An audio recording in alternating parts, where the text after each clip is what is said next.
aussi responsable à la jeunesse dans son église, mais aussi à l'intercession de son église. C'est un homme que Dieu utilise puissamment dans le couloir du prophétique.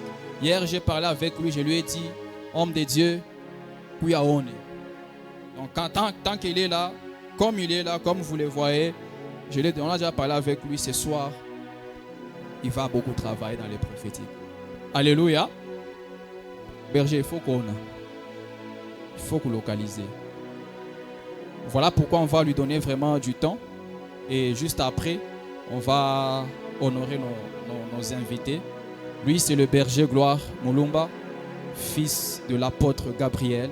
Pendant qu'il est en train de s'avancer, s'il vous plaît, aidez-moi à honorer l'homme de Dieu. Faites-le bien, s'il vous plaît. Est-ce que tu peux acclamer très bien pour le Seigneur? Pendant une minute, est-ce qu'on peut tous être debout et apprécier la sainte et glorieuse présence de Dieu? Rova Ligera Vanada. Le ciel est déjà ouvert ici ce soir et le Seigneur veut bénir la vie de quelqu'un.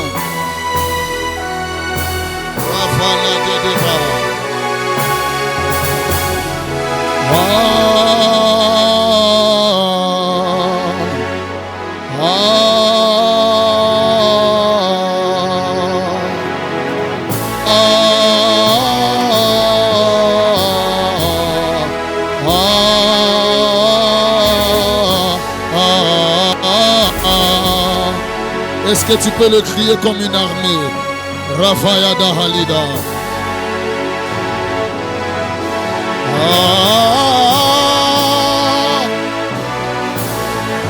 Raveli de Glavoralias.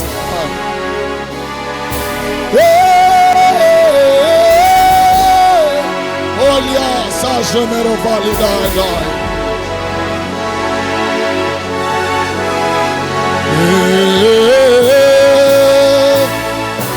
Merci Saint-Esprit. Merci Dieu de grâce. Plus fort.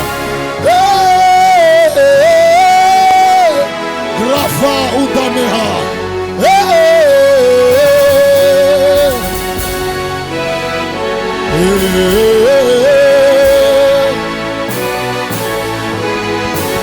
Mon Dieu, mon roi.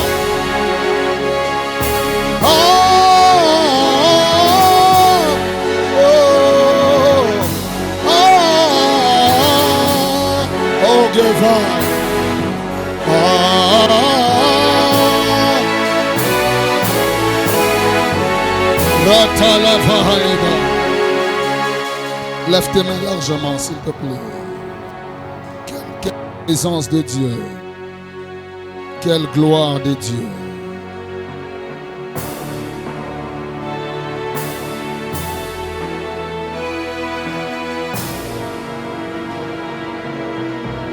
Merci pour ta présence.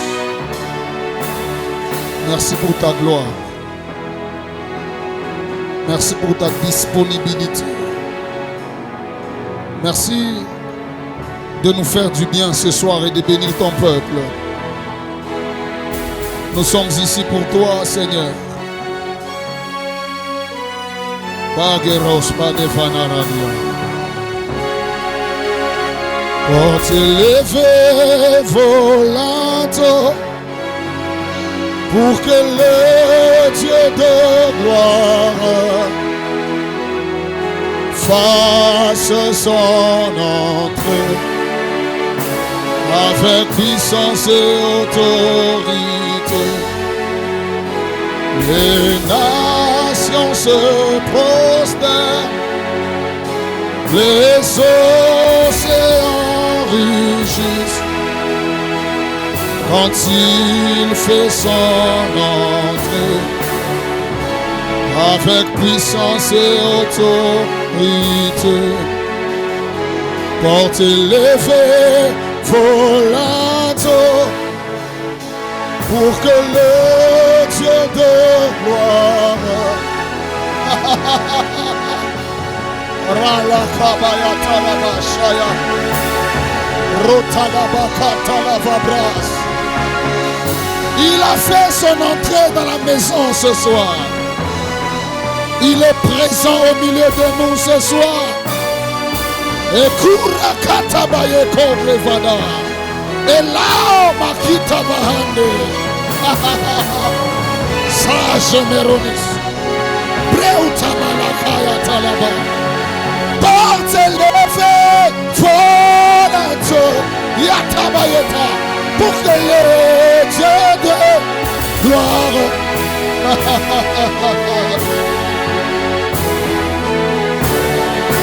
Quelle présence de Dieu dans la maison de prière. Merci Seigneur. Lève légèrement tes mains. Dans l'assemblée des saints, assoiffé, je me tiens que ton ancien.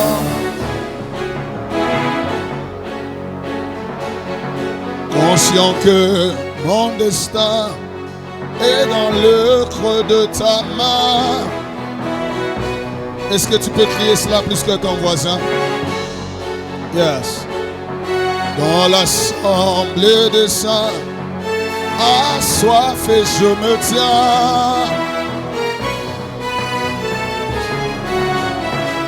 Une dernière fois, conscient que mon destin est dans le creux de ta main. Oh, sur moi et je suis assoiffé. À la voix les mains. Aujourd'hui, pas demain, je suis assoiffé. Yeah. Si le Dieu des esprits, des prophètes me la d'abord.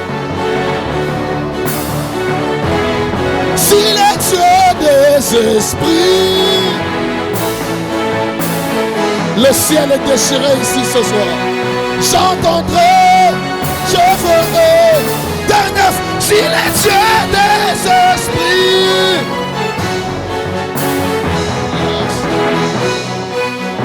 j'entendrai, je ferai. J'entendrai, je ferai comme jamais. J'entendrai, je ferai comme jamais. Si tu me touchais, je ferai comme jamais. Si tu me parlais, je ferai comme jamais. J'entendrai, je ferai comme jamais. Yes. Tonnerre d'acclamation pour le Seigneur. Oh mon Dieu. Est-ce qu'on peut pousser des cris de joie? Est-ce qu'on peut lancer des clameurs pour celui qui est assis sur le trône?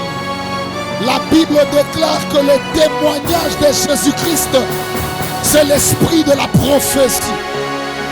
Il est celui qui est assis sur le trône de gloire. Il est le même hier, aujourd'hui et éternellement. Aucun homme ne peut les remplacer. Aucune divinité, aucun Dieu n'est au-dessus de Jésus-Christ. L'agneau de Dieu qui a versé son sang pour nous. Farakota Mahandaria. Merci Seigneur. Quelle atmosphère, quelle présence de Dieu. Quelle gloire. Oh mon Dieu. Quelle présence de Dieu.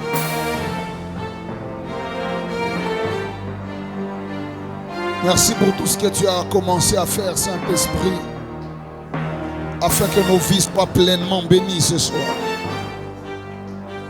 Afin que nos vies soient pleinement transformées ce soir. Que la gloire te revienne. Au nom de Jésus. Amen. Est-ce qu'on peut acclamer et on va se rasseoir? Est-ce qu'on peut saluer nos voisins, s'il vous plaît? Oh mon Dieu. Je suis départagé dans mon esprit parce que le ciel est déjà déchiré ici ce soir. Et je suis en train de croire que le Seigneur va faire du bien à plusieurs personnes ici. Nous n'allons pas sortir de ces lieux tels que nous sommes venus.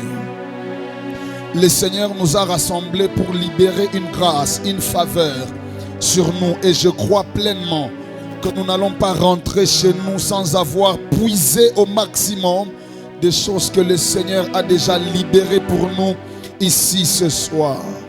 Est-ce qu'on peut acclamer encore Jésus? Oh, glory. Gloire à Dieu. Bon. Nous disons merci au Seigneur qui nous permet d'être ici ce soir. C'est un honneur, une grâce. C'est une faveur imméritée de Dieu pour laquelle nous avons encore bénéficié ce soir. Et l'une des choses pour laquelle nous devons rendre gloire au Seigneur, c'est pour le souffle de vie. Plusieurs d'entre nous voudraient être aussi en vie comme nous, mais ils n'ont pas eu la grâce. Nous avons bénéficié de la grâce et de la faveur de Dieu et nous bénissons le Seigneur qui, au-delà de nous faire la grâce de vivre, il nous a permis d'être dans sa maison de prière.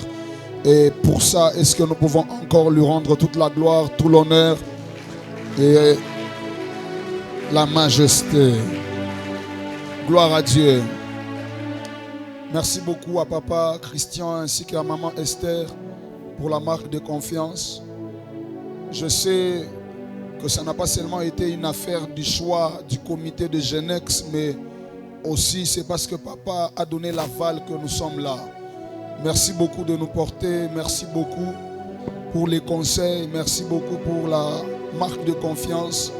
Se tenir sur cette chaire, c'est pour moi un grand honneur, mais aussi une grande responsabilité. Et je voudrais rendre grâce à Dieu pour la vie des papas et mamans. Est-ce qu'on peut apprécier leur vie et leur ministère? Est-ce que c'est comme ça que tu peux apprécier le père de la maison? Est-ce que c'est comme ça que tu peux apprécier la mère de la maison? Est-ce qu'on peut bien les honorer? Est-ce qu'on peut bien les apprécier? Gloire à Dieu, merci beaucoup. Merci à l'homme de Dieu Doxa ainsi qu'à toute l'équipe organisatrice de cette congex. Particulièrement, cette congex a une autre dimension en termes de paroles. C'est extraordinaire. J'ai toujours béni le Seigneur parce que quand on nous classe à congex, on nous permet de lire un peu plus. Nous avons déjà nos programmes journaliers, nos programmes hebdomadaires et mensuels de lecture. Mais quand tu sais que tu es classé à congex, si tu lisais 5 chapitres par jour, tu vas lire 15. Parce que déjà, dès que tu écoutes le premier orateur, il a rasé tout ton message. Le deuxième, et avant que tu n'arrives, et je ne sais pas si je vais appeler ça la grâce ou le privilège, mais je crois que j'ai la malchance d'être le dernier orateur. Être classé en dernier, après que tout le monde ait parlé, je me disais, Seigneur, qu'est-ce que je vais dire? Cette nuit, j'ai manqué le sommeil. J'ai cherché, j'ai feuilleté, j'écrivais, j'ai effacé, j'ai assuré, j'ai recommencé. Et j'ai prié Dieu que le Seigneur nous fasse grâce et que nous puissions communiquer ce qui est essentiel pour ce soir. Merci à Dieu pour la vie de tous les orateurs qui m'ont précédé. Vous m'avez béni, mais aussi vous m'avez challengé. Vos prestations ont changé ma manière de prier. Vos prestations ont changé ma manière de lire et de faire des recherches. Amen. Merci beaucoup aussi à vous tous qui êtes là, peuple de Dieu. Je crois que votre présence est très importante parce que nous n'aurions pas l'opportunité de parler qu'aux chaises. Mais nous allons prêcher parce que vous êtes là. Et le Dieu pour qui vous êtes venus, qu'il se souvienne de vous et qu'il vous bénisse dans le nom de Jésus. Que la grâce du Seigneur vous soit multipliée. Merci au berger John. Merci à tous les hommes de Dieu qui sont dans la salle. On va gagner le temps comme ça. Et je pense que quand l'homme de Dieu, donc ça va revenir à la fin, il va encore vous saluer. Merci et que le Seigneur vous bénisse abondamment. On va lire 3 portions des Écritures et je vais parler de ce qui me concerne pour ce soir. Le premier texte, c'est le texte de base. Nombre chapitre 13, on va lire le verset 30. La Bible déclare ce qui suit. Caleb fit taire le peuple qui murmurait contre Moïse. Il dit, montons, emparons-nous du pays, nous y serons vainqueurs. Le deuxième texte, c'est Nombres chapitre 14, les versets 24.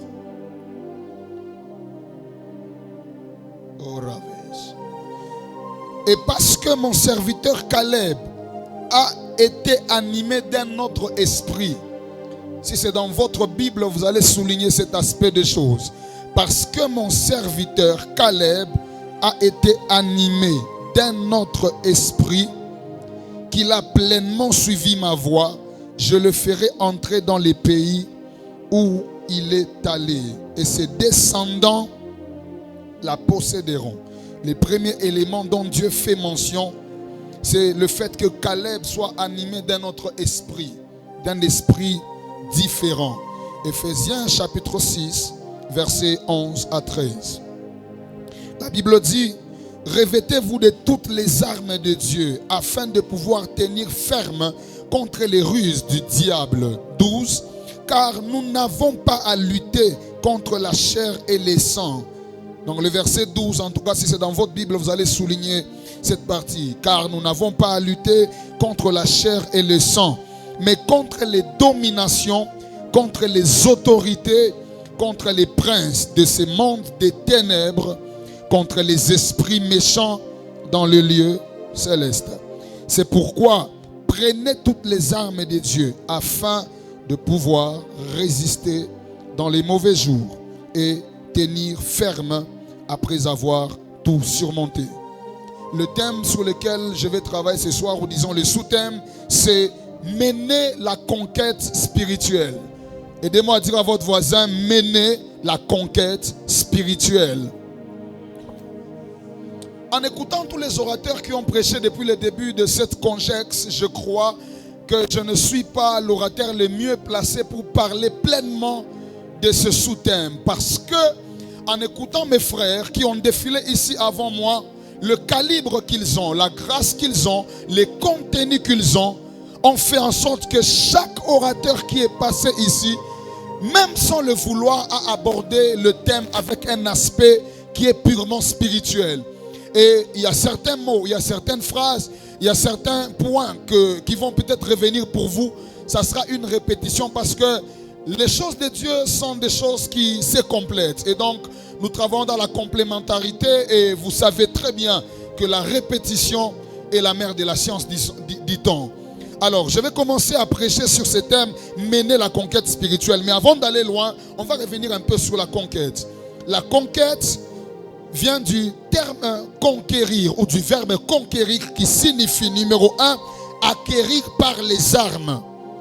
Numéro 2, soumettre par la force. Je vais revenir pour ceux qui écrivent. Le terme conquête vient du verbe conquérir qui veut dire acquérir par les armes ou soumettre par la force. Ça veut aussi dire gagner quelque chose et s'en rendre maître. Lorsqu'on parle du fait qu'un homme a conquis quelque chose, on veut simplement dire qu'il s'est rendu maître de la chose. Ça veut aussi dire qu'il s'est acquis cette chose-là, mais avec l'usage de certaines armes. Et vous devez retenir quelques vérités par rapport à la conquête. Numéro 1, on ne peut pas parler de la conquête sans faire allusion à l'usage de la force. Toutes les fois qu'on parle de conquête, vous devez retenir qu'il n'y a pas de conquête sans usage de la force. Ça renvoie au fait que nous devons nous battre pour conquérir quelque chose que nous voulons avoir. Bien-aimés dans le Seigneur, si vous voulez être appelé un conquérant, vous devez savoir que le terme conquérant n'est pas dissocié du terme usage de la force. Et vous devez aussi retenir que chaque conquête est un rapport de force dans lequel c'est les plus puissants qui s'imposent sur les plus faibles. L'affaire de la conquête, c'est une affaire de rapport de force dans lequel le plus fort s'impose sur les plus faibles. Écrivez cette phrase importante que j'ai notée pour quelqu'un. C'est que ton imposition sera toujours due à la force que tu possèdes et que tu dégages. C'est-à-dire en termes de conquête, il est question d'avoir une force, mais pas seulement de l'avoir, mais de la dégager. L'une des choses qui empêche à plusieurs personnes de conquérir, c'est qu'ils n'ont pas la force. Ou soit qu'ils ont la force, mais qu'ils ne dégagent pas. il y a des choses que tu dois engager pour les choses que tu veux conquérir. Il y a une force que tu dois libérer pour ce que tu veux avoir. La deuxième vérité liée à la conquête, c'est que chaque conquête a un but. Et conquérir sans but, c'est gaspiller la force qu'on engage. On ne peut pas conquérir sans avoir un but précis. Et chercher à conquérir sans avoir les buts pour lesquels on veut conquérir, c'est un gaspillage en termes de force. Plusieurs personnes ont gaspillé l'onction.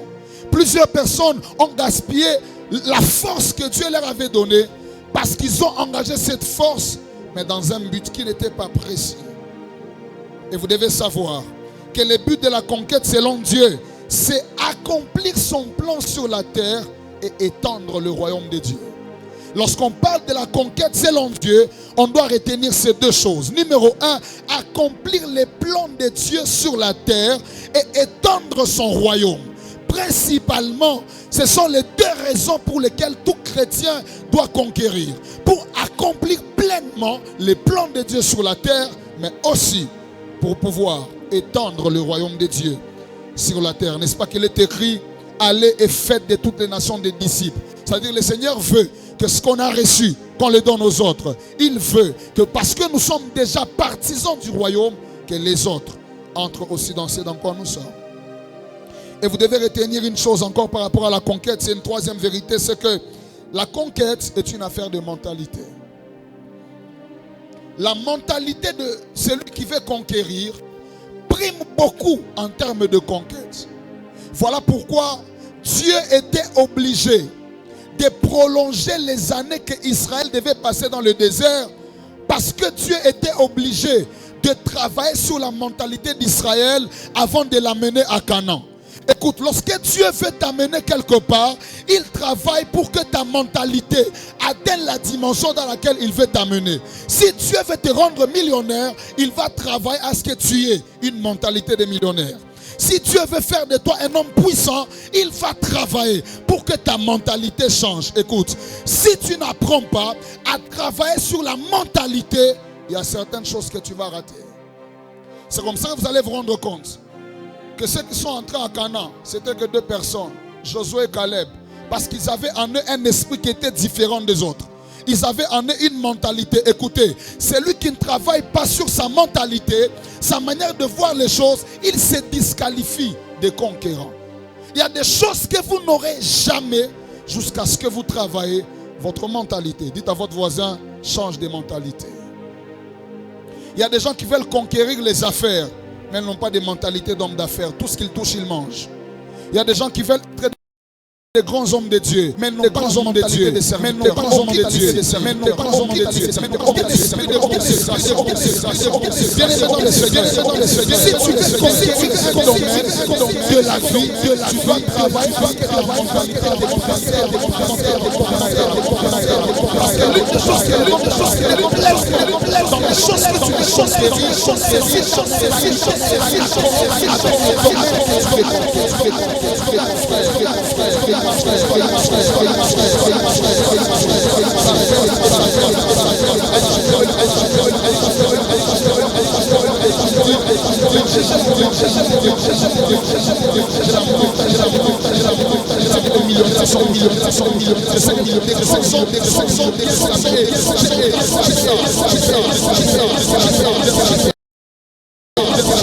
un homme grand ne mange pas les arachides en route.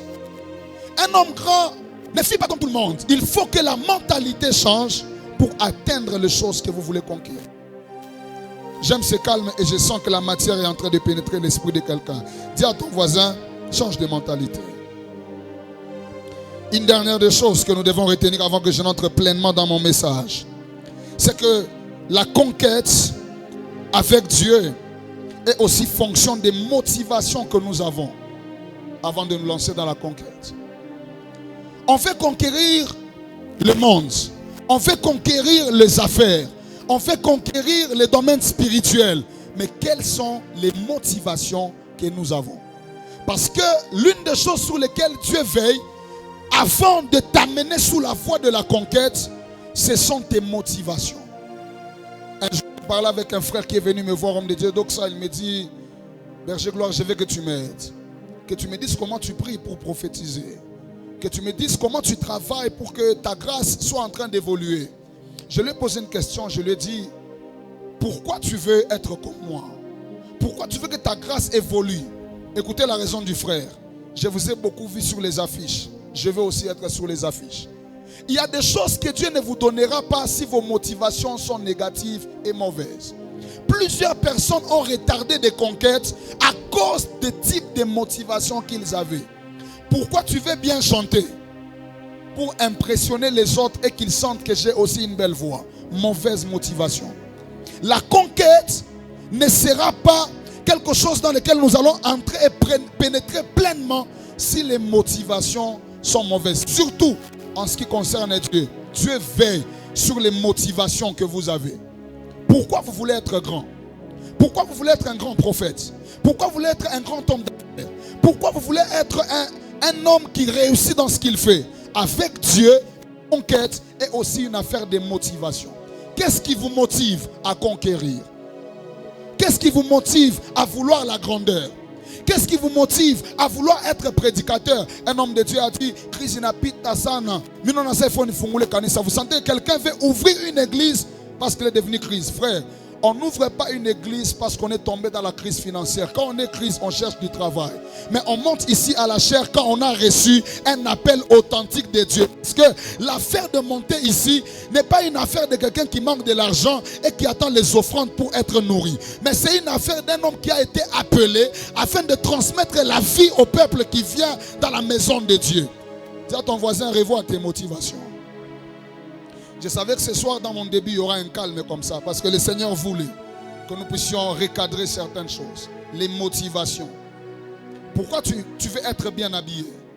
Pourquoi tu veux être chef dans ton entreprise? Est-ce que tu as des bonnes motivations?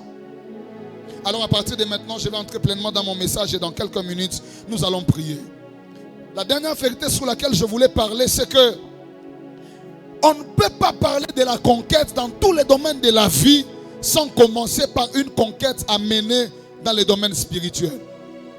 L'apôtre Paul, il est en train de dire que nous n'avons pas à lutter contre la chair et le sang, contre les réalités physiques. Mais la vraie lutte que nous avons, c'est une lutte qui est d'abord spirituelle. Bien-aimé dans le Seigneur, l'homme de Dieu Sergi l'a dit hier. Il a dit, tout homme que vous voyez briller dans le domaine physique, tout homme que vous voyez devenir grand le jour, c'est-à-dire que la nuit, il a un autel qui soutient ce qui fait sa force dans le jour. Bien-aimé dans le Seigneur, il y a des hommes comme nous qui acceptent d'être des homosexuels pour monter dans le domaine des finances. Pourquoi? Parce qu'il y a des exigences spirituelles pour chaque conquête. Il y a des hommes qui acceptent de sacrifier leurs enfants pour être des DG dans des entreprises. Ce n'est pas toi, avec ta simple compétence d'informatique, tu viendras et tu t'imposes facilement. Si les autres vont aller dans des sciences occultes, il faut aussi que tu aies des racines spirituelles très solides pour pouvoir t'imposer. Parce que le monde dans lequel nous sommes, c'est un monde des rapports de force. Il y a des gens qui passent des nuits dans des cimetières pour que quand il va entrer au bureau, dès que le chef le voit, qu'il captive l'attention du chef et qu'il obtienne un bon poste. Et tu ne viendras pas t'imposer dans un tel milieu si tu n'es pas un homme qui sait mener des conquêtes dans les domaines spirituels. La vie, je vais y arriver, la vie, elle est d'abord spirituelle avant d'être physique. Retenez quelques vérités sur la conquête spirituelle, c'est que les vraies batailles de la vie sont d'abord spirituelles. Et les premières conquêtes à faire sont d'abord spirituelles avant d'être physiques. La deuxième vérité, c'est-à-dire que parler de la conquête spirituelle, c'est faire allusion à une opposition de deux royaumes. Le royaume de Dieu d'un côté et le royaume de Satan d'un autre côté. Et chaque partisan de ce royaume travaille pour le faire avancer. C'est comme ça qu'aujourd'hui, il y a des gens qui évangélisent les autres. Un jour, un frère m'a arrêté en ville. Il m'évangélisait avec un petit brochure pour que j'adhère à une loge. Donc nous sommes dans un monde dans lequel chaque personne qui appartient à un royaume travaille pour le faire avancer. Et donc si le royaume des ténèbres est en train de travailler fortement pour avancer, nous aussi en tant que chrétiens, nous devons beaucoup travailler dans le domaine spirituel afin de faire avancer le royaume de Dieu sur la terre. Les vraies luttes ne sont pas d'abord les luttes pour chercher quoi s'habiller. Les vraies luttes ne sont pas d'abord les luttes pour chercher comment avoir l'argent. Mais les vraies luttes sont d'abord des luttes sur le plan spirituel. Parce que nous sommes en guerre. Nous sommes opposés au royaume des ténèbres. Nous sommes du côté de Dieu. Et d'un côté, il y a un royaume des ténèbres qui travaille tous les jours. Et chaque royaume travaille pour s'étendre. Et vous devez aussi retenir que la conquête spirituelle est aussi une affaire de quel royaume on a choisi de représenter. Quel royaume on a choisi de représenter. Il y a des hommes qui ont accepté de faire des pactes avec le diable et de les représenter valablement sur la terre. Et si nous, en tant que chrétiens, nous voulons réussir, nous voulons nous imposer, parmi les luttes que nous devons mener, nous devons chercher à nous engager pleinement dans ce qui est de Dieu et de mener des conquêtes sur le plan spirituel afin que le royaume de Dieu s'impose sur la terre. Et donc, mener la conquête spirituelle revient à dire, numéro 1, qu'il faut utiliser les armes spirituelles pour étendre le royaume de Dieu sur la terre. C'est ça la première des choses. Lorsqu'on parle du fait qu'on doit mener une conquête spirituelle, ça veut dire qu'on doit utiliser les armes spirituelles afin d'étendre les royaumes de Dieu sur la terre et détruire les royaumes des ténèbres. La deuxième des choses, lorsqu'on parle de mener des conquêtes spirituelles, ça veut aussi dire augmenter ses capacités spirituelles afin de prendre le dessus sur le royaume satanique dans le domaine spirituel et dans le domaine physique. Et donc lorsqu'on parle de mener les conquêtes spirituelles, principalement ce sont les deux choses qu'on doit faire. Augmenter nos capacités spirituelles afin de prendre le dessus sur tout ce qui est maléfique, sur tout ce qui est satanique. Mais deuxièmement, c'est de travailler en utilisant les armes spirituelles afin d'étendre le royaume de Dieu sur la terre. Alors on va retenir quelques vérités sur la conquête spirituelle. Et ces vérités sont une réponse à une question. Pourquoi devons-nous mener la conquête spirituelle? Pourquoi devons-nous donc mener la conquête spirituelle? La première raison pour laquelle on doit mener la conquête spirituelle, c'est parce que la vie est d'abord spirituelle et que le visible tire sa source de l'invisible. Hébreux chapitre 11, le verset 3, la Bible déclare, c'est par la foi que nous reconnaissons que le monde a été formé par la parole de Dieu, en sorte que ce qu'on voit n'a pas été fait de choses visibles. J'ai aimé la version français courant. La Bible déclare, c'est par la foi que nous comprenons que l'univers a été formé par la parole de Dieu, de sorte que ce qui est visible a été fait à partir de ce qui est invisible. Bien-aimés dans le Seigneur, tout ce que nous voyons, tout ce que nous vivons tire sa source dans le domaine invisible. Et donc, chercher à conquérir ce qui est terrestre, c'est se mettre en retard. Ceux qui travaillent à conquérir ce qui est spirituel, ils peuvent s'imposer dans le domaine physique. Parce que tout ce que nous vivons et tout ce que nous voyons tire sa source de l'invisible. Et vous devez retenir que l'invisible est plus réel que le visible. Le monde spirituel, il est plus présent dans nos vies que le monde physique.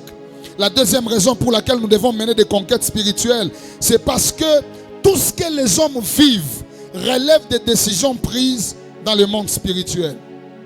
Tout ce que les hommes vivent sur la terre ne sont que des décisions. Relève plutôt des décisions qui ont été prises dans le domaine spirituel.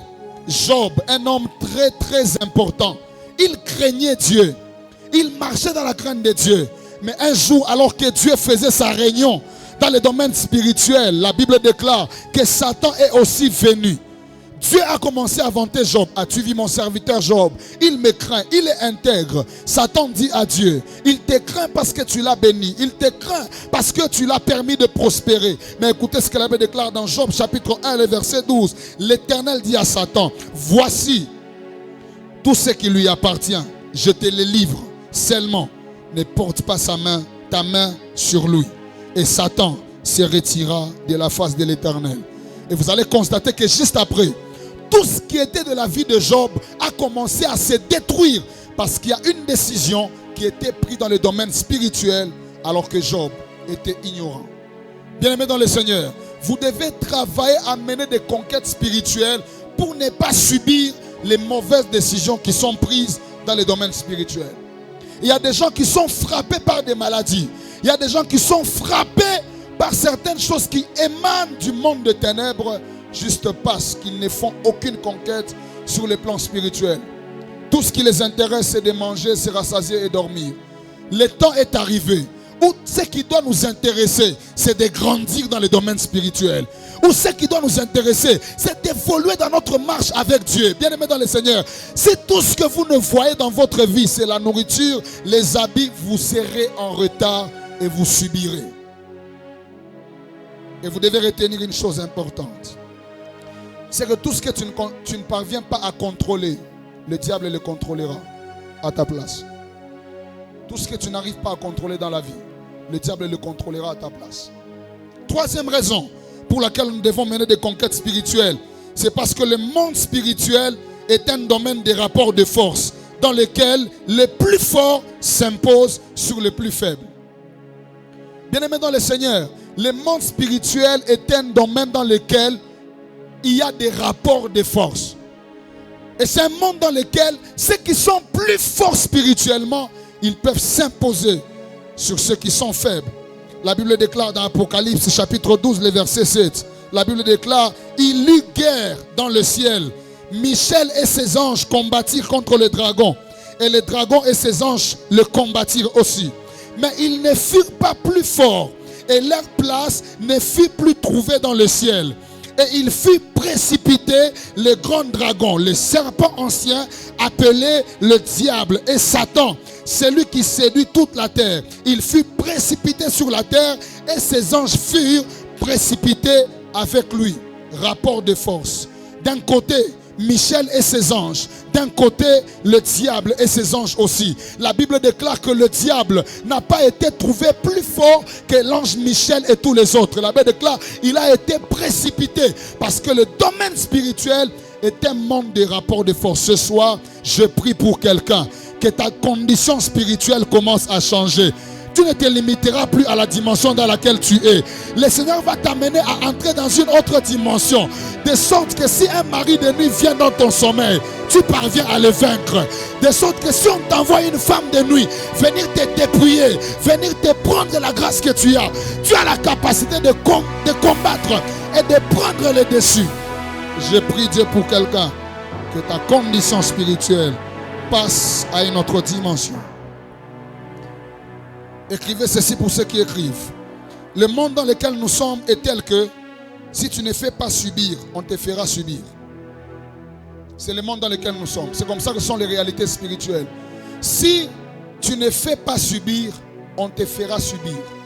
Bien-aimés dans le Seigneur, dans les entreprises dans lesquelles nous travaillons, les milieux dans lesquels nous faisons les affaires, si nous ne nous imposons pas avec la puissance de Dieu, on subira les effets de la puissance de ceux qui sont de l'autre côté. Le monde spirituel est comme ça. Soit vous faites subir, soit on vous fait subir. Et vous devez travailler à mener des conquêtes spirituelles, c'est-à-dire à travailler votre vie spirituelle, à utiliser les armes de Dieu, afin qu'on ne vous fasse pas subir, mais que vous fassiez subir. Avant de continuer, j'ai envie de déclarer pour la vie de quelqu'un, tu ne subiras plus la sorcellerie de ta famille. On ne te fera plus subir des maladies qui viennent du monde de ténèbres. Quiconque se lèvera afin de te faire subir l'esclavage, tu ne subiras pas. La Bible déclare que c'est pour notre liberté que Christ nous a affranchis. J'ai envie de dire à quelqu'un, les sorciers de ta famille, les sorciers du quartier, ils ne te feront plus subir leur volonté parce que tu es en Christ au nom puissant de Jésus. Si tu ne fais pas subir, on te fera subir. Écoutez ce qui se passe dans la vie de Daniel. Daniel, il fait un jeûne de 21 jours. La Bible déclare quand il a commencé à prier, dès les premiers jours, Dieu a envoyé un ange avec la réponse de Daniel. C'était des instructions qu'il devait recevoir. Imaginez-vous, lorsque l'ange commence à venir avec la réponse de Daniel, la Bible déclare qu'il a été bloqué par les princes des Mèdes et des Perses dans les domaines spirituels. Écoutez maintenant ce que l'ange dit. Daniel chapitre 10, le verset 12. La Bible déclare, il me dit, c'est l'ange, Daniel, ne crains rien. Car dès les premiers jours où tu as eu à cœur de comprendre, de t'humilier devant ton Dieu, tes paroles ont été entendues. Et c'est à cause de tes paroles que je viens. Le chef du royaume des Perses m'a résisté 21 jours. Mais voici, Michael, l'un des principaux chefs, est venu à mon secours. Et je suis demeuré là auprès des rois de Perse. Un ange a été envoyé pour venir donner des instructions à Daniel. Mais pendant 21 jours, on l'a résisté. On l'a bloqué. Il n'a pas su venir donner à Daniel sa réponse. Parce que les princes des Mèdes et des Perses étaient en train de l'empêcher d'apporter la solution à Daniel. C'est comme ça qu'il y a plusieurs personnes. Ils essayent de percer. On les résiste. Pourquoi? Parce que l'affaire du domaine spirituel, c'est une affaire des rapports de force. Ce qu'il faut faire, c'est de chercher à augmenter ses capacités spirituelles. Chercher à faire des conquêtes spirituelles pour que les résistances ne puissent plus être au devant de vous. Un ange envoyé par Dieu, mais on l'a bloqué. Parce que le monde spirituel est un monde des rapports de force. Lorsque Dieu vient parler à Gédéon pour qu'il puisse libérer le peuple d'Israël de l'esclavage de Madian, écoutez ce que Dieu lui dit dans Juge chapitre 6, verset 25. La Bible déclare, dans la même nuit, l'Éternel dit à Gédéon, prends le jeune taureau de ton père et un second taureau de 7 ans. Renverse l'autel de Baal qui est à ton père et abat les pieux sacrés qui est au-dessus. Verset 26. Tu bâtiras ensuite et tu disposeras sur le haut de ces rochers un autel à l'Éternel. Et tu prendras un second taureau et tu offriras un holocauste avec les bois de l'idole que tu auras abattu. Dieu appelle Gédéon pour qu'il aille libérer les Madianites, et plutôt le peuple d'Israël des Madianites. Mais Dieu lui dit, avant que tu ne partes, tu ne sauras pas réussir si tu n'as pas renversé les puissances des ténèbres qui sont dans la maison de ton père.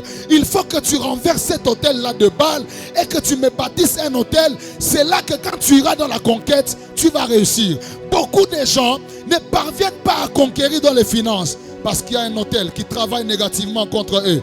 Beaucoup de gens n'arrivent pas à conquérir les sphères politiques parce qu'il y a des autels érigés qui travaillent contre eux. Mais il a été dit dans la parole de Dieu qu'il y a un homme, il avait 33 ans. Il s'était décidé un jour de monter à la croix. C'est celui-là qui a bâti un autel pour qu'aucun autel maléfique des familles ne puisse nous réclamer. Je voudrais dire ceci à quelqu'un. Là où les sorciers ont bâti des autels pour te faire échouer, Jésus-Christ aussi est monté à la croix pour toi. Tu ne subiras plus les effets des imprécations de la sorcellerie de ta famille. Ils vont faire des liens, mais toi ça ne te touchera pas. Ils vont bâtir des hôtels pour te réclamer, ça ne te touchera pas. La Bible déclare dans Romains chapitre 8 au verset 1, il n'y a donc aucune condamnation pour ceux qui sont en Christ. J'annonce à quelqu'un, ils ont bâti des hôtels, mais Jésus les a bâtis à la croix. Il les a abattus à la croix. Il les a détruits à la croix. Tu n'es plus esclave des sorciers de ta famille. C'est ton amen qui n'arrive pas jusqu'ici. Je disais, tu n'es plus esclave des démons de ta famille. Ils vont bloquer la vie de tout le monde. Mais parce que toi tu es en Christ, on ne t'arrêtera pas. Ils vont tuer tout le monde. Mais arriver à ton nom, ils ne sauront pas le faire. Parce que le domaine spirituel est un monde de rapports de force. Là où ils ont bâti des hôtels, Jésus a aussi bâti un hôtel. Ils veulent ta pauvreté. Jésus-Christ, la Bible déclare, des riches qu'il était, il s'est fait pauvre afin que nous soyons riches. Écoute, aucun sorcier de ta famille ne t'empêchera d'avoir la richesse. Parce que dans le domaine spirituel, Jésus-Christ a commencé à mener la conquête pour nous. Voilà pourquoi la Bible déclare que nous ne combattons pas pour la victoire, mais nous combattons dans la victoire. L'avantage avec nous, c'est que quand nous menons de conquêtes spirituelles, on ne les mène pas seul. Il y a déjà un homme qui a déjà fait le premier pas pour nous afin de nous donner la victoire. J'annonce à quelqu'un, en Jésus-Christ, tu vas conquérir. En Jésus-Christ, tu vas monter. Dans la politique, tu vas t'imposer. Dans le domaine médical, tu vas t'imposer. Parce que là où les sorciers de ta famille ont bâti des hôtels pour te tuer, Jésus-Christ a versé son sang à la croix. La Bible déclare, il a livré publiquement un spectacle en le clouant à la croix. Jésus-Christ a cloué la pauvreté de ta famille à la croix. Jésus-Christ a cloué le célibat de ta famille à la croix. Jésus-Christ a cloué l'esclavage de ta famille à la croix. J'annonce à quelqu'un, tu n'es pas esclave de la mort. Tu n'es pas esclave de la maladie. Tu n'es pas esclave de la sorcellerie. Tu ne vivras pas ce que le diable a prévu. Parce que Jésus-Christ a bâti un hôtel à la croix. Et en termes de rapport de force, lorsque Jésus est mort à la croix, en termes de rapport de force, son hôtel à lui est plus élevé que l'hôtel de Satan. C'est comme ça que lorsqu'il était à la croix, il a dit tout est accompli, c'est-à-dire il a tout vaincu pour qu'en termes de rapport de force, le chrétien s'impose toujours au-dessus de la puissance de Satan. J'ai envie de dire à quelqu'un, depuis que Jésus est mort à la croix, Satan n'a plus le contrôle sur toi. Et même si tu dois mener des conquêtes spirituelles, tu ne les mèneras plus comme avant. Parce qu'en Christ, tu es déjà en avance. Dis à ton voisin, je suis en avance. Oh mon Dieu, je ne sais pas à qui je parle. Mais je parle à quelqu'un à qui on ne fera pas subir. C'est toi maintenant qui vas faire subir aux sorciers de ta famille. Quand ils vont vouloir venir étrangler tes parents, ils auront affaire à toi. Parce que dans le domaine spirituel, étant enfant de Dieu, c'est toi qui vas te présenter. Et tu vas t'appuyer sur l'œuvre de la croix afin de vaincre les traits enflammés de l'ennemi. J'annonce à quelqu'un, au travers de toi, que ta famille soit sauvée. Au travers de toi, que ta famille soit libérée. La Bible déclare, crois au Seigneur Jésus-Christ, tu seras sauvé, toi, ainsi que toute ta famille. Aucun membre de ta famille ne sera assujetti par la puissance de Satan. Parce que tu as décidé de donner ta vie au Seigneur et la conquête est d'office gagnée. Oh mon Dieu, est-ce que tu peux acclamer le Seigneur?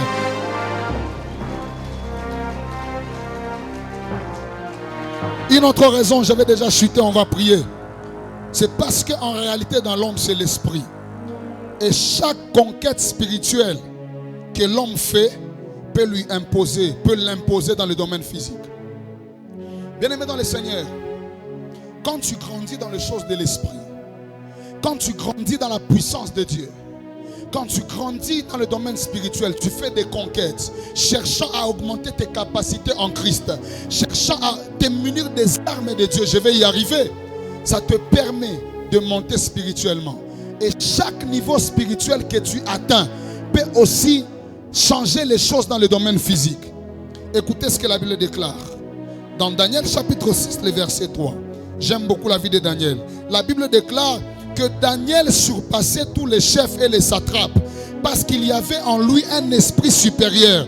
Mais maintenant la conséquence, homme de Dieu, donc ça, la Bible déclare, et le roi pensait l'établir sur tous les royaumes. Quel est le lien qu'il y a entre le fait que Daniel ait un esprit supérieur et que le roi pense l'établir? Écoute, chaque nouvelle dimension spirituelle que tu atteins peut impacter positivement ta condition physique. Voilà pourquoi tu dois chercher à monter spirituellement. Tout ce qui te résiste parce que tu ne fais pas encore de conquêtes spirituelles. Parce que tu ne montes pas en dimension. Dis à ton voisin, il faut monter en dimension maintenant. Il y a des choses que tu cherches que tu ne chercheras plus si tu montes spirituellement. La Bible déclare, tout ce temps, Daniel était à Babylone, il travaillait comme tout le monde, mais il n'avait pas la prééminence. Mais lorsqu'il a reçu de Dieu, par la prière, un esprit supérieur, la Bible déclare, c'est au moment où il a eu l'esprit supérieur que le roi a pensé l'établir. Mon frère, les postes là que tu cherches, là où tu travailles, monte seulement en esprit, on va te l'accorder avec facilité. Il y a certaines choses, quand tu remarques que ça te résiste dans la vie, retourne-toi à Dieu. Travaille ce qui est spirituel et tu verras que ce que tu as cherché commencera à te rechercher. Il y a des gens qui se plaignent. Moi, on ne me donne jamais la promotion là où je travaille. C'est une affaire d'esprit. Il y a quelqu'un qui a déjà sacrifié sa femme pour être DG dans l'entreprise. Mais toi, tu veux prendre sa place. Quel est le prix que tu payes? Est-ce que tu as cherché à avoir un esprit supérieur? C'est comme ça qu'on se retrouve dans des milieux dans lesquels on travaille. Un chrétien commence à trembler devant un occultiste. Pourquoi? Parce que en termes de puissance spirituelle, c'est zéro. Dis à ton voisin, travaille pour avoir un esprit supérieur. C'est ça mener la conquête spirituelle. C'est travailler dans la prière, travailler dans les jeûnes pour que le Seigneur nous accorde un esprit supérieur. Et en recevant cet esprit supérieur-là, nous allons nous imposer sur la terre. Tous ces jours, les rois ne pensaient jamais l'établir. Le roi a pensé à l'établir quand il a eu un esprit supérieur. Dis à ton voisin, il faut que tu montes en esprit. Si tu commences à monter, il y a des choses que tu ne chercheras pas. On va te les donner gratuitement. Tu vas t'imposer facilement. Et il faut écrire ceci, ta vie physique ne sera que le reflet de ce que tu es devenu spirituellement. Toute ta vie physique ne sera que le reflet de ce que tu es devenu spirituellement. Si spirituellement tu ne montes pas, ta vie va rester la même. Si spirituellement tu ne t'imposes pas, ta vie va rester la même. Mais si tu veux monter, si tu veux t'imposer, il faut que tu travailles sur ta condition spirituelle. Parce que ta vie physique ne sera que le reflet de ce que tu deviens dans le domaine spirituel. Luc chapitre 4, le verset 14. Écoutez ce que la Bible déclare de Jésus. Jésus vient d'un jeûne, il a prié, il a cherché Dieu. Et après avoir prié, au verset 14, la Bible déclare, Jésus, revêtu de la puissance de l'Esprit, il retourna en Galilée. Et regardez la conséquence. Moi, je pensais qu'on devait dire que Jésus a commencé à donner des détails. Je pensais qu'on devait dire que Jésus a commencé à chasser les démons. Mais regardez ce qui est arrivé. La Bible déclare que Jésus, revêtu de la puissance de l'Esprit, il retourna en Galilée. Mais qu'est-ce qui est arrivé? Sa renommée s'est répandue dans tous les pays d'alentour. Frère, la renommée n'est pas une affaire d'affiche, c'est une affaire d'esprit. Il y a des gens qui font des albums. Il n'a pas une belle voix, Berger John. Mais il est tellement rempli de l'esprit, il est tellement revêtu de la puissance que même s'il a une mauvaise voix, son album cartonne. Bien-aimé dans le Seigneur, la renommée n'est pas une affaire de... On a beaucoup sensibilisé. J'ai fait les affiches. Au temps de Jésus, il n'y avait pas d'affiches. Mais la Bible déclare que sa renommée commençait à se répandre. J'annonce à quelqu'un, tu seras revêtu de la puissance de Dieu. Là où tu ne parlais pas de toi, on va parler de toi. Là où on ne te cherchait pas, on va te chercher. Voilà pourquoi, vous qui cherchez la renommée, vous qui cherchez le succès, vous qui voulez réussir dans ce que vous faites, un seul secret, cherchez d'abord les choses de l'esprit. Cherchez la puissance de Dieu. Cherchez les revêtements. Faites des conquêtes spirituelles. Grandissez. Ayez des forces spirituelles. Et vous allez voir que ça sera automatique. Et c'est après maintenant qu'on commence à dire que Jésus chassait les démons, il guérissait les malades. Mais sa renommée s'est activée. J'annonce à quelqu'un, tu n'auras plus besoin de faire beaucoup d'affiches pour que les gens viennent. Lorsque les gens entendront seulement parler de toi, ils viendront à ton concert. Lorsque tu parleras seulement de ta conférence, les gens vont seulement entendre et ils viendront. Je suis allé avec mon pasteur prier pour un papa qui vend au marché musée. Le papa nous dit, je ne vends plus. Ma marchandise n'évolue pas. Et quand nous sommes allés prier pour lui, quand on a commencé à prier, notre pasteur a eu une vision. Il lui a dit, il y a un monsieur tout près de là où tu travailles. C'est là que tous les clients vont. Il dit, oui, c'est vrai. Il dit que Dieu m'a révélé que ce monsieur-là, il avait pris l'eau de quelqu'un qui est déjà mort. On a fait pour lui des cérémonies, ces gens féticheurs. Il est allé juste asperger là où il travaille. Et c'est comme ça que toute la clientèle a commencé à aller vers lui. Frère, il y a des gens qui font des choses très horribles juste pour attirer des clients. J'annonce à quelqu'un.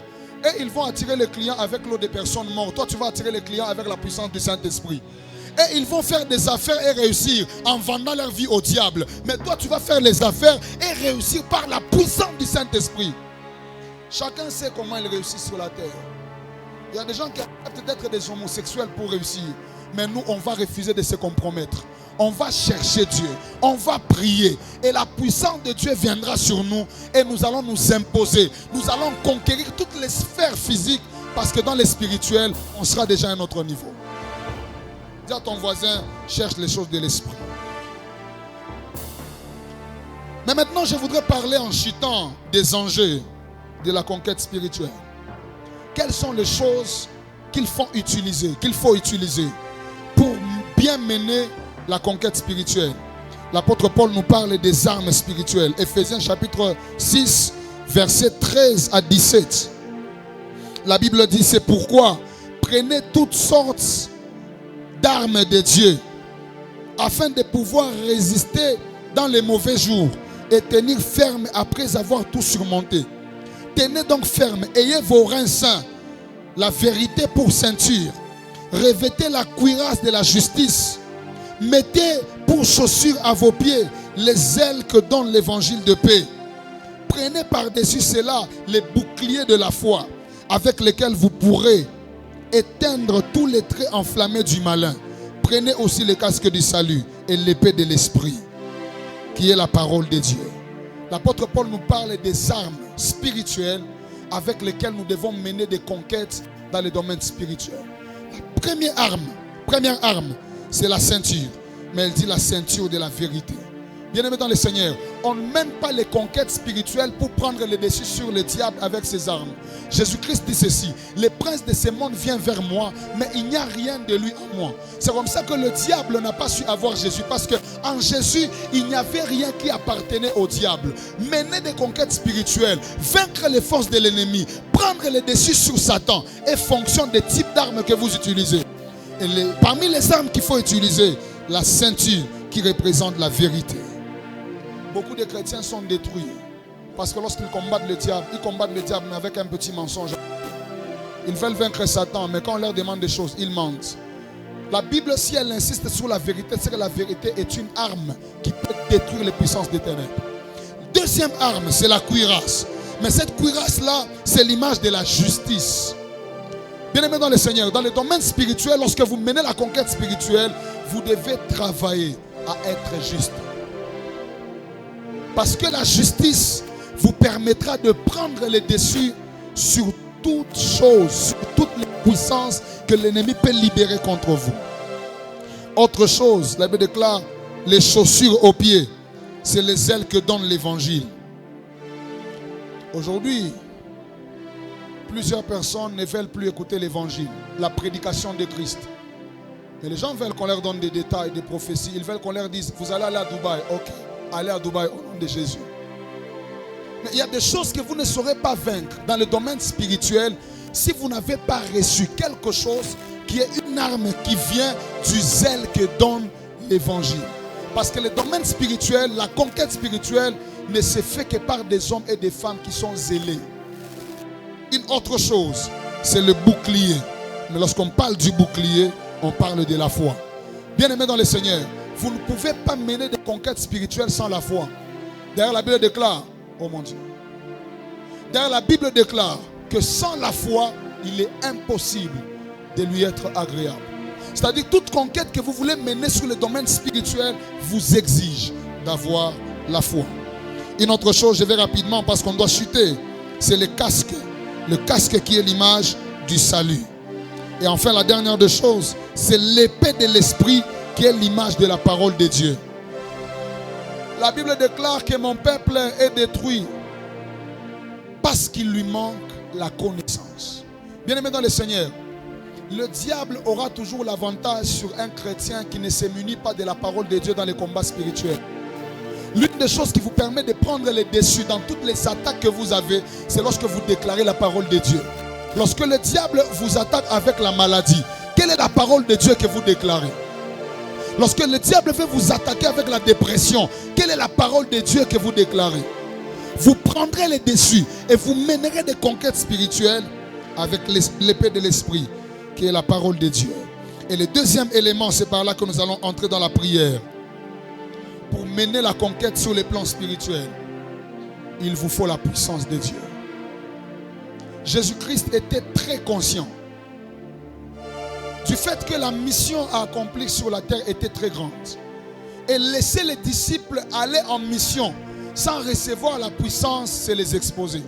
Mes frères, on ne combat pas dans le domaine spirituel sans puissance. On n'accomplit pas la mission et l'appel de Dieu sans être sûr d'avoir reçu la puissance. La Bible déclare dans Actes chapitre 1, le verset 8. mais vous recevrez une puissance, le Saint-Esprit survenant sur vous. Et vous serez mes témoins à Jérusalem, c'est-à-dire pour conquérir Jérusalem, conquérir Judée, conquérir la Samarie et conquérir les extrémités de la terre. Vous ne devez pas d'abord être fort en théologie, vous devez d'abord avoir la puissance. Bien-aimés dans le Seigneur, c'est la puissance de Dieu sur vous qui vous permettra de mieux mener des conquêtes dans le domaine spirituel, de prendre le dessus dans le domaine spirituel. Et je prie Dieu pour quelqu'un ce soir, avant qu'on ne finisse ce culte, que tu reçoives une puissance dans le nom de Jésus. Que le Saint-Esprit vienne sur toi et que tu deviennes un vrai témoin de Christ. On ne peut pas étendre le royaume de Dieu sur la terre si on n'a pas de puissance. Dis à ton voisin, il te faut la puissance. Il te faut la puissance. Face à toutes les réalités que nous traversons, il nous faut la puissance. Actes des Apôtres, chapitre 2, le verset 37, la Bible déclare, après avoir entendu ces discours, les discours de Pierre, ils eurent le cœur vivement touché et ils dirent à Pierre et aux autres apôtres, hommes frères, que devons-nous faire? Écoutez, on ne gagnera pas les âmes si on parle seulement un bon français. On ne gagnera pas les âmes seulement parce qu'on sait bien annihiler nos points quand nous prêchons. Mais nous allons gagner nos âmes si derrière nos paroles, il y a une puissance qui se dégage. L'apôtre Paul n'a pas prêché l'évangile comme ça au hasard. Il l'a prêché ayant été rempli et revêtu de la puissance de Dieu. Écoute, tout impact que tu auras dans le domaine spirituel est fonction du niveau de puissance que tu atteins. Voilà pourquoi il faut payer le prix de la prière pour avoir la puissance. Il faut payer le prix de la consécration pour avoir la puissance. Parce que la puissance de l'esprit est une arme efficace pour mener des conquêtes dans le domaine spirituel. Je lève ma main et je prie pour quelqu'un ce soir. Que tu ne sortes pas d'ici tel que tu es venu. Que quelque chose de Dieu vienne sur toi afin de te permettre de mener la conquête. La conquête que nous avons à mener est une conquête qui est d'abord spirituelle avant d'être physique. J'annonce à quelqu'un, la puissance de Dieu viendra sur toi ce soir. Tu vas conquérir le domaine politique au nom de Jésus. La puissance de Dieu viendra sur toi. Tu vas conquérir le domaine musical au nom de Jésus. La puissance de Dieu viendra sur toi. Et chaque domaine dans lequel tu seras, tu vas le conquérir dans le nom de Jésus. On acclame le Seigneur et on est debout pour la prière. Dans le domaine spirituel, il n'y a pas de conquête sans puissance. C'est pour ça que les apôtres ont accepté d'attendre. Ils ont dit, nous n'allons pas quitter d'ici jusqu'à ce que les... Oh mon Dieu. Nous allons prier juste 3 minutes. Ensuite, je vais libérer quelques oracles de Dieu et puis on va finir. Mais nous voulons prier. Nous voulons dire à Dieu, Seigneur, j'ai tellement de défis à relever. Il y a tellement